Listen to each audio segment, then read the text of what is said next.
Briefing করছি। আমার সাথে এখানে কমিশনার অফ পুলিশ আছেন, superintendent of police Howrah rural থেকে, আমাদের এখানে district force coordinator central forces নিয়ে, এনাদের বোথ কমিশনারেট আর রুরাল এরিয়া এখানে সবাই উপস্থিত।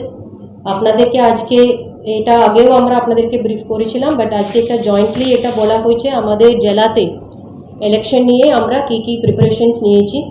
এবার আমাদের মূলত ফেয়ার ফ্রি ইলেকশনস করার জন্য, ফায়ার অ্যান্ড ফ্রি ভোটের জন্য কী কী করতে হবে তার জন্য আমরা কত প্রিপেয়ার, এটার জন্য কমিশনের নির্দেশে ছোটা পয়েন্ট আমরা আগেও সবসময় আপনাদেরকে জানিয়েছিলাম। আবার এটা আমাদের লেভেল থেকে শুধু জেলা লেভেল টিম নেই, আমাদের নিচে যতজন রিটার্নিং অফিসার্স আছেন, সেক্টর অফিসার্স আছেন, ওনাদের নিচে বিএলও, সিমিলারলি পুলিশ এন্ড থেকেও দ্য হোল টিম সকলকে আমরা এটা বারবার ক্যালকুলেট করছি।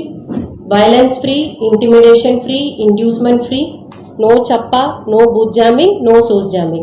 সোর্স জ্যামিং আমরা আগেও ব্রিফ করেছিলাম, যখন একজন বাড়ি থেকে বেরোনোর ওই জায়গা থেকে আটকে রাখা হচ্ছে, তার জন্য ওনারা বুথে এসে ভোট দিতে পারছেন না, এরকম যতটুকু ইনসিডেন্ট এগুলো এবার ইলেকশনে আমরা আটকে রাখার জন্য আমরা বিভিন্ন রকমের মেজার্স যা যা নিচ্ছি তার নিয়ে আপনাদের সাথে আজকে আমাদের আলোচনা। জেলা লেভেল থেকে আমরা এখন থেকে তো আপনারা জানেন জেলাতে এমনি সেন্ট্রাল ফোর্সেস টিম চলে আসলো, সিটি পুলিশ এন্ডে 47 আর রুরাল পুলিশ এন্ডে 50, টোটাল এই মুহূর্তে জেলাতে টোটাল 97 কোম্পানিজ আমাদের বিভিন্ন polling station area route marching হচ্ছে, কনফিডেন্স বিল্ডিং মেজার্স হচ্ছে।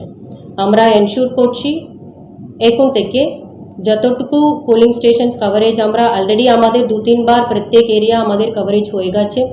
সেন্ট্রাল ফোর্সেসের সাথে সিনিয়র লেভেল অফিসার্স আরও থেকে শুরু করে এসডিওরা, ডিএম, সিপি, এসপি সবাই আমরা বিভিন্ন এরিয়াগুলো ঘুরছি, নাকা পয়েন্টসগুলো চেক করছি। আমাদের জেলাতে যতটুকু আমরা নাকা পয়েন্টস করেছিলাম, এবার বর্ডার এরিয়াগুলো বিভিন্ন ঘাটের এরিয়াতে যত নাকা পয়েন্টস করা হয়েছে, আমাদের ফ্লাইং স্কোয়াড টিম এই মুহূর্তে জেলাতে 48 টিমস, প্রত্যেক অ্যাসেম্বলির জন্য আমরা তিনটে টিম রেডি করে রেখেছিলাম।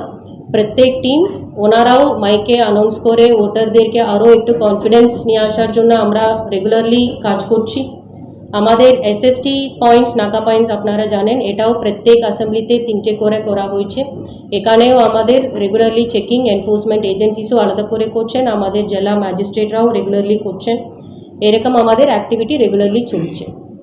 আর আমরা পোলিং স্টেশন ইনফ্রাস্ট্রাকচার থেকে শুরু করে all arrangements for a fair free voting আমরা সব কিছু করছি।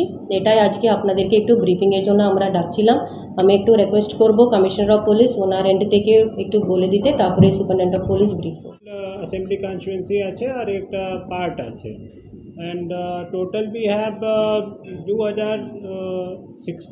87 booths, 2087 booths including auxiliary and 846 premise আছে আমাদের। তার জন্য আমরা আমাদের হোল এরিয়াকে 152 সেক্টরসে ডিভাইড করেছি। টেন্টেটিভ যে আমাদের অ্যারেঞ্জমেন্ট থাকবে এরকম, মতলব 48 আরটি থাকবে, 75 আমাদের কিউআরটি থাকবে, HRFS 16 and 22 নাকাজ আর কারেন্টলি অপারেটিভ, আর 22টা এসএসটি অ্যান্ড 22টা এফএসটি আছে। এর ছাড়া আমাদের পুরো মতলব প্রস্তুতিটা রিগার্ডিং বিধানসভা ইলেকশন আমরা করে নিয়েছি। আর যখনই আমাদের স্কেলটা চলে আসবে ইলেকশন কমিশন অফ ইন্ডিয়া থেকে, তো we will be able to put our deployment plan in the field. আর নেক্সট এইবার যে আমাদের একটা ম্যান্ডেট আছে এসিআই কি কোনো হিংসা হবে না ইলেকশনে, কোনো ভয় ভীতি প্রদর্শন হবে না, কোনো প্রবেচনা হবে না, কোনো ছাপ্পা ওট হবে না, কোনো এই উৎসবে এই ক্ষেত্রে বাধা সৃষ্টি হবে না। মতলব কেউ কাউকে মতলব বুথ জ্যামিং আর সোর্স জ্যামিং যাকে আমরা বলি, এটা কেউ করতে পারবে না। তো তার জন্য যা নির্দেশ আছে এটা আমরা ইমপ্লিমেন্ট করব ইসিআইয়ের গাইডলাইনগুলো, আর এইভাবে সুস্থভাবে এইবার ভোটটা সঞ্চালিত হবে এখানে কমিশনারেট এলাকা। हावड़ा ज़िले में विभिन्न फोर्सेस के लोग यहाँ पर डिप्लॉयड हैं, सीआरपीएफ, बीएसएफ, एसएसबी, इन सभी के ट्रूप्स यहाँ पर मौजूद हैं। और हम सभी का एक ही मकसद है कि डिस्ट्रिक्ट एडमिनिस्ट्रेशन के साथ मिलकर, जिला प्रशासन के साथ मिलकर किसी तरीके से बहुत बढ़िया चुनाव, शांतिपूर्ण मतदान बिना किसी भय के हर कोई अपना मतदान का अधिकार कर सके, एक साझा मकसद के लिए हम डिस्ट्रिक्ट एडमिनिस्ट्रेशन के साथ मिलकर इलेक्शन से पहले से और इलेक्शन के बाद भी, इलेक्शन के दौरान भी, इलेक्शन से पहले भी और इलेक्शन के बाद भी यहाँ पर मौजूद रहेंगे। और हमारा ये भरसक प्रयास रहेगा कि चुनाव बहुत शांतिपूर्ण तरीके से हो जाए। बंगाल का जो एक इतिहास रहा है, बहुत अच्छा, बहुत गौरवपूर्ण इतिहास रहा है, वो बना रहे और हम सभी एक अच्छे माहौल में अपने मतदान का अधिकार इस्तेमाल कर सकें।